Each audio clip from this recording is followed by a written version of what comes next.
On that day, the streets were full with families, travelers, children, merchants. Everyone was moving towards the temple for worship, and in the crowd was Jesus. His steps were slow and steady, and his face was calm. But when Jesus stepped into the temple courtyard, he stopped. God's holy place, a house of prayer, has been turned into a marketplace. On one side, men were selling oxen and sheep. The animals cried out loudly, kicking dust into the air. Nearby, vendors lifted cages of pigeons, shouting prices.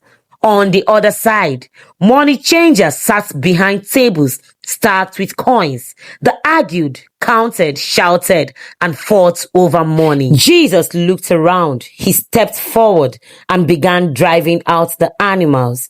Oxen bolted forward. Sheep scattered everywhere. Merchants ran after them in panic. Then Jesus walked straight to the money changers. He flipped their tables over. Coins burst into the air and scattered across the ground. People gasped. Some stepped back. Some shouted. Some stared in complete shock. Jesus turned to the pigeon sellers. "Take these things out of here," he said. "Do not turn my father's house into a place of trade." The whole courtyard froze. The temple leaders quickly stepped forward.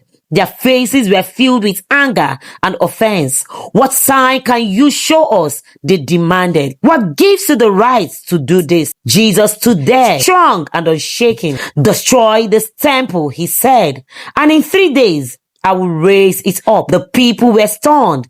They looked at the gigantic temple behind them. "It took us 46 years to build this temple," they said. "How can you destroy it and raise it in 3 days?" But Jesus wasn't talking about the stones. He was talking about his body. God still cares about his house, and his house is in your heart.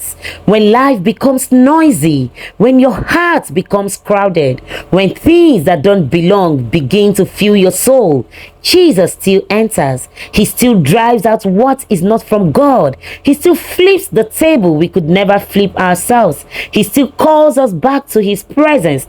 And he says, "My Father's house is meant for me." And today, he says the same to you. Your body is my temple. Give it back to me.